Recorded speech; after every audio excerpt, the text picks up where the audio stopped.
कॾहिं कॾहिं पंहिंजो पाण खे सुठो साबित करण बि पंहिंजी तौहीन हूंदी आहे।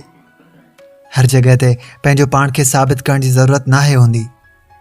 तमामु माण्हुनि जे साम्हूं ख़ामोश रहण ई बहितरीनु जवाबु हूंदो आहे।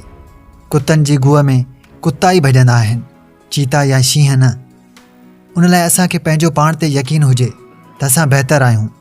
ज़रूरी नाहे त पाण खे सुठो साबित करण लाइ कुतनि सां मुक़ाबिलो कजे, बल्कि चुप रहिजे ऐं साबित क़दम रहिजे।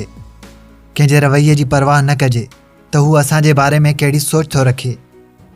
हमेशह पंहिंजी मंज़िल जो अक्स पंहिंजे ध्यान में रखंदा कयो। ईअं बि नाहे त अगरि केरु तव्हांखे ग़लति थो सम्झे या तव्हांखे उहा इज़त नथो ॾे जंहिंजा अमीं क़ाइल आहियो त तव्हां उहो ॾिसी पंहिंजी राह मटाए छॾियो। ईअं हरगिज़ न करियो। हिकिड़ी वक़्तु तव्हांखे सही साबित कंदो। बसि उन वक़्त जो इंतज़ारु कयो।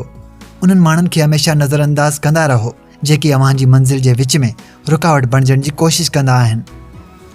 छो जो अहिड़ा माण्हू पंहिंजे लाइ त कुझु बि न आहिनि करे सघंदा, पर ॿिए कंहिंखे बर्बादु करण जा तरीक़ा ख़ूब ॼाणींदा आहिनि।